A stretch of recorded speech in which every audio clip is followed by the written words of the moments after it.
بسم الله الرحمن الرحيم قد جاءكم بصائر من ربكم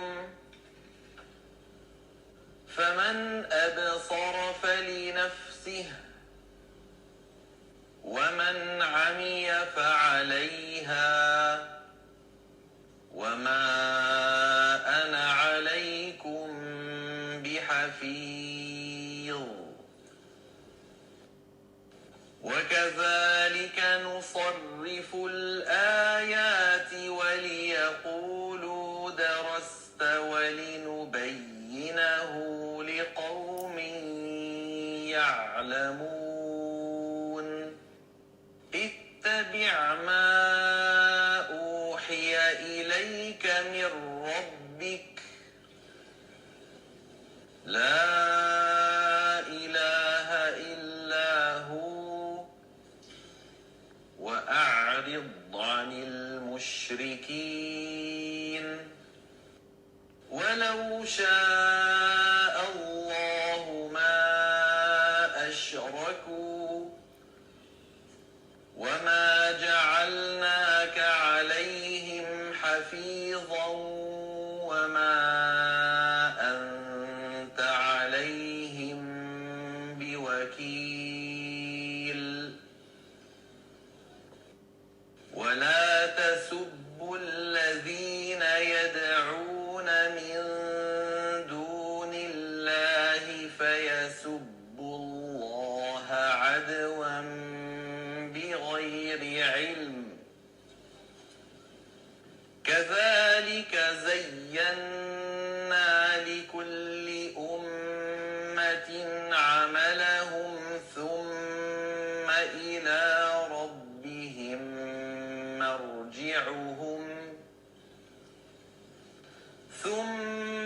إلى ربهم مرجعهم فينبئهم بما كانوا يعملون وأقسموا بالله جهد أيمانهم لئن جاءتهم آية ليؤمنن بها قل إنما الآيات عند الله وما يشعركم أنها إذا جاءت لا يؤمنون ونقلب أفئدتهم وأبصارهم كما لم يؤمنوا به أول مرة ونذرهم في طغيانهم يعمهون رب اشرح لي صدري ويسر لي أمري واحلل عقدة من لساني يفقهوا قولي ربي زدني علما ربي زدني علما ربي زدني علما اللهم فقهنا في الدين اللهم فقهنا في الدين اللهم إني أسألك علما نافعا وعملا متقبلا ورزقا طيبا اللهم انفعنا بما علمتنا وعلمنا ما ينفعنا وزدنا علما اللهم إني أعوذ بك من علم لا ينفع ومن قلب لا يخشع ومن نفس لا تشبع ومن دعوة لا يستجاب لها ألهمني رشدي وعظني من شر نفسي نية تعلما وتعليما لله تعالى الحمد لله نحمده ونستعينه ونعوذ بالله من شرور أنفسنا ومن سيئات أعمالنا من يهده الله فلا مضل له ومن يضلل فلا هادي له اللهم أرنا الحق حقا وارزقنا اتباعه وأرنا الباطل باطلا وارزقنا اجتنابه. الحمد لله رب العالمين والصلاة والسلام على أشرف الأنبياء والمرسلين نبينا محمد وعلى آله وصحبه أجمعين. الله والله ربي لا أشرك به شيئا. اللهم لا سهل إلا ما جعلته سهلا وأنت تجعل الحزن سهلا إذا شئت. وأفوض أمري إلى الله إن الله بصير بالعباد. الحمد لله الذي بنعمته تتم الصالحات. الحمد لله على كل حال. اللهم اجعلني أحبك بقلب كله وأرضيك بجهد كله. اللهم ثبتنا عند الموت بلا إله إلا الله. اللهم اهدنا وسددنا. اللهم اهدنا وسددنا. اللهم اهدنا وسددنا. اللهم اهدني واهدني به. اللهم اهدني واهدني به. اللهم اغفر لي واهدني وارزقني وعافني. أعوذ بالله من ضيق المقام يوم القيامة. آمين اللهم آمين. اللهم صل على محمد وعلى آل محمد كما صليت على إبراهيم وعلى آل إبراهيم إنك حميد مجيد. اللهم بارك على محمد وعلى آل محمد كما باركت على إبراهيم وعلى آل إبراهيم إنك حميد مجيد. اللهم بارك على محمد وعلى آل محمد كما باركت على إبراهيم وعلى آل إبراهيم إنك حميد مجيد. اوکے لاسٹ ویک ہم لوگوں نے جو سیکھا اس کے حوالے سے اگر کوئی آپ اپنا پوائنٹ شیئر کرنا چاہیں گے تو پلیز موسٹ ویلکم. بہت سارے پوائنٹ ہیں جی سارے ہیں کہ اس میں اللہ تعالیٰ نے پھلوں کا ذکر کیا ہے, ہواؤں کا کیا ہے, آسمان کا کیا ہے, زمین کا کیا ہے, کہ اللہ تعالیٰ نے اپنا اختیار بتایا ہے کہ سب چیزوں پہ میرا اختیار ہے, میں سب کچھ کرنے والا ہوں. تو جب ہم شرک کرتے ہیں تو اللہ تعالیٰ وہاں پہ شرک کی تردید کر رہے ہیں اس کے ساتھ بتا کے کہ کوئی ہے جو میرا مد مقابل ہو جو یہ سارا کچھ کر سکتا ہو. ایکسلنٹ گڈ پوائنٹ کہ اللہ تعالیٰ نے اپنی نشانیاں جو ہیں اپنی دلائل قدرت کے دلائل جو ہے نا وہ ہمارے سامنے رکھے. ٹھیک دوسرا اللہ تعالیٰ نے ہر چرند پرند حتیٰ کہ وہ جو زمین کے اندر ہے ان کو بھی رزق دے جو کہ ہم نہیں جانتے, اس پہ غور و فکر کرنے والی بات ہے کہ اللہ تعالیٰ نے اپنی مطلب وہ بھی اللہ تعالیٰ ہی کے دلائل ہی کی نشانیاں ہیں. وہ مطلب چرند پرند میں آپ دیکھ لیں, ہواؤں میں دیکھ لیں, سورج میں دیکھ لیں, انسان کی تخلیق میں دیکھ لیں. اوکے اس کے علاوہ ایک جیسا پانی آسمان سے برستا ہے, اس سے ان گنت نعمتیں اللہ تعالیٰ پیدا کرتا ہے, اور اس کی رحمت عظیم کی وجہ سے ایک ہی بارش سے ڈفرنٹ چیزیں نا کہ ایک ہی پانی ایک ہی طرح کی زمین پہ اگر اگتا ہے, دانے بھی ایک ہی طرح کے ڈالے جاتے ہیں, لیکن پھر بھی فصل میں ڈفرنٹ اس کی جو پیداوار ہوتی ہے وہ ڈفرنٹ ہوتی ہے. درختوں کو دیکھ لیں, درخت ڈفرنٹ کائنڈ کے درخت ہیں, ایک ہی طرح کا پانی ان کے اوپر پڑتا ہے, کوئی میٹھا ہو جاتا ہے, کوئی کھٹا ہو جاتا ہے.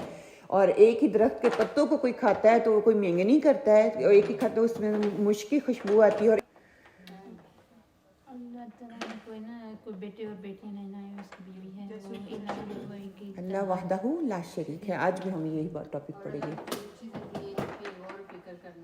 اللہ تعالیٰ نے ان ساری چیزوں کا پرپس بنایا ہے کہ ان کے غور و فکر کرنا ہے. وہ تو اللہ تعالیٰ کی اطاعت کر ہی رہی ہیں ہر حال میں, کہ وہ سمینا اطاعنا کر رہی ہیں. اللہ تعالیٰ نے جس طرح سے وہ خوشی سے کر رہی ہیں یا نہیں, وہ اللہ تعالیٰ کی اطاعت کر رہے ہیں. مقصد اب میرا اور آپ کا ہے کہ اللہ تعالیٰ کی اس سے دی ہوئی مخلوق کو ہم دیکھ کے اس سے کتنا حاصل کرتے ہیں. وہ تو ہمارے فائدے کے لیے اللہ تعالیٰ نے بنا دیے, کیا ہم اس پرپس کو پورا کر رہے ہیں جس پرپس کے لیے اللہ تعالیٰ نے ہمیں پیدا کیا ہے. وہ تو اپنا پرپس پورا کر رہی ہیں. جی جیسے دن اور رات ہے نا, دن کو ہے, دن کی اپنی افادیت ہے, رات کی اپنی افادیت ہے, لیکن وہ ایک کلیئر ڈفرنٹ ہمیں نظر آتا ہے کہ وہی اللہ کی ذات بنانے والی نا, اگر چاہتی تو سارے دن کو دن ہی بنا چھوڑتی کہ ان سے انسانوں کو فائدہ ہو رہا ہے, لیکن اس نے رات بنائی کہ انسان کو رات میں جو نیند آتی ہے, جتنا وہ ڈیپ جا کے سوتا ہے, جو اب اس کی جسامت جسم کو تقویت ملتی ہے, وہ دن کی روشنی میں نہیں مل سکتی. ہم سو تو جاتے ہیں لیکن وہ آرام اور سکون وہ دن کی روشنی میں نہیں ہے جو رات کی روشنی میں ہے. رات کی روشنی میں آپ آدھا گھنٹہ بھی سو لیں گے آپ کے لیے انف ہو جائے گا. دن کی روشنی میں آپ کئی گھنٹے بھی سوئیں گے تو وہ آپ کے لیے انف نہیں ہوگا. تو یہ ساری چیزیں اللہ تعالیٰ نے انسان کو عقل دے کے کہا کہ اس پہ غور و فکر کرو، اس پہ تدبر کرو کہ سبحان اللہ کہ وہی نا کہ آج جو ہم پڑھیں گے نا کہ اس میں اللہ تعالیٰ کہتے ہیں کہ جس کے لیے اللہ تعالیٰ ہدایت کا راستہ چن لیتا ہے یا ہدایت کے لیے جس کو چن لیتا ہے اللہ سبحانہ تعالیٰ اس کا دل، اس کا سینہ اسلام کے لیے کھول دیتا ہے، اور اس کے لیے اس دین نے اسلام کے راستے پر چلنا مشکل نہیں ہوتا، بلکہ وہ اس میں خوشی محسوس کرتا ہے، اس کے لیے وقت نکالتا ہے، اس کے لیے وہ ٹائم نکالتا ہے، اس کے لیے وہ اپنا دن رات اس کو نہیں دیکھتا، کیونکہ اس کو اس چیز میں خوشی مل رہی ہوتی ہے، اس میں تقویت مل رہی ہوتی ہے۔ یہ انسان کے اپنے اختیار میں نہیں ہے، یہ اللہ تعالیٰ جس کو چنتا ہے۔ اللہ تعالیٰ انسان کو کیوں چنتا ہے؟ اس کی اپنی کوششوں کی وجہ سے، اس کی اپنی تڑپ کی وجہ سے، اس کے اندر وہ چیز ہوتی ہے جس کی وجہ سے وہ اللہ سے دعائیں کرتا ہے کہ اللہ تعالیٰ مجھے کوئی ایسی صحبت دے، مجھے کوئی ایسا ٹیچر دے، میری کوئی ایسی دوستی ہو جو کہ مجھے تیرے دین کے راستے پر چلنے میں میری مددگار ثابت ہو۔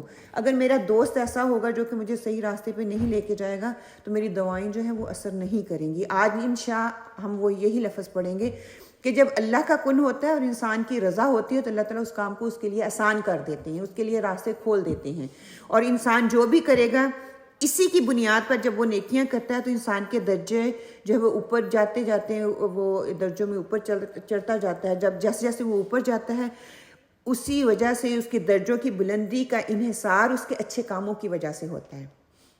کئی دفعہ ہوتا ہے کہ ہمارے اچھے اعمال ہم کر رہے ہوتے ہیں وہ خالص نہیں ہوتے، اس میں ملاوٹ ہوتی ہے، تو وہ اچھے اعمال بظاہر شیطان ہمیں نظر دکھا رہا ہوتا ہے لیکن وہ اچھے نہیں ہوتے۔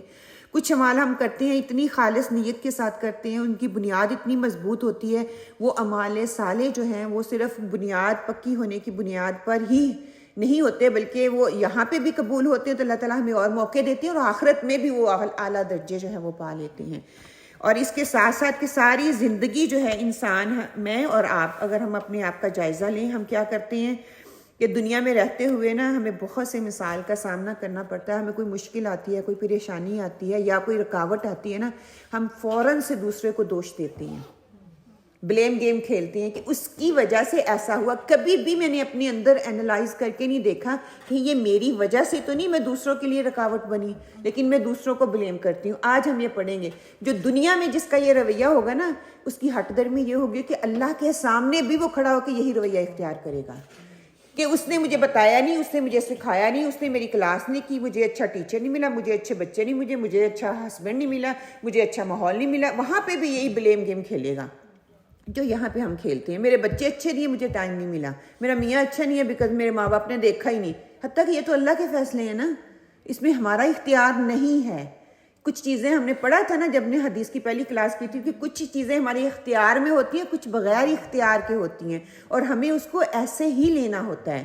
اس کو صحیح کرنے کا اختیار اللہ تعالیٰ نے مجھے اور آپ کو دے دیا ہے کہ اس کو کیسے صحیح کرنا ہے۔ کہ ہم کئیوں کو دیکھتے ہیں وہ ہر وقت یہی رونا روتا رہتا ہے، میرے بچے جو ہیں میرا ساتھ نہیں دیتے، میرا میاں میرا ساتھ نہیں دیتا، میرے پاس مطلب سوچ کے میں خود ڈپریشن کا شکار ہو رہی ہوں۔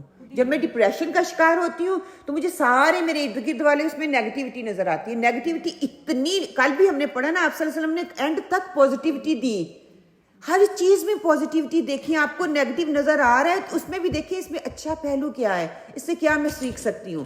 ایک نیچر ہے انسان کی، جب نیگیٹیوٹی آتی ہے نا تو انسان خود ہی ڈاؤن فیل کرنا شروع کر دیتا ہے، وہ اتنا ڈاؤن ہو جاتا ہے، وہ اتنا پھر ڈپریشن میں جاتا ہے، وہ ارد گرد کے ماحول سے سیکھنا ہی نہیں چاہ رہا ہوتا۔ وہ کہہ رہا ہے بس میں جو سوچ رہا ہوں بس اسی ہول کے اندر میں رہنا چاہتا ہوں، اس سے باہر، اس شیل سے میں باہر نہیں نکل سکتا۔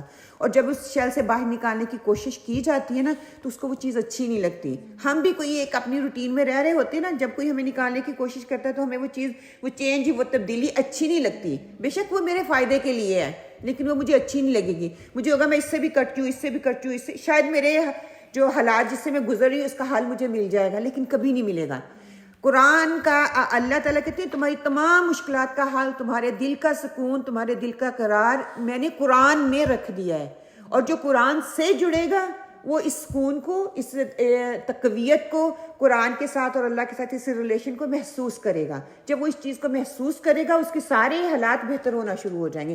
کیوں؟ کیونکہ میں اپنی اصلاح کرنے پہ میں نے فوکس کر لیا نا، مجھے دوسروں پہ نہیں ہے۔ پہلے میں دوسروں پہ فارغ بیٹھی شیطان کے ہتھے چڑھی ہوئی ہوں اور دوسروں پہ فوکس کر رہی ہوں۔ جب میں خود پہ فوکس کروں گی، اپنے آپ میں تبدیلی لے کے آؤں گی، مجھے ساری چیزیں اچھی نظر آنی شروع ہو جائیں گی۔ اور اس ذوق و شوق کا یہ ہے کہ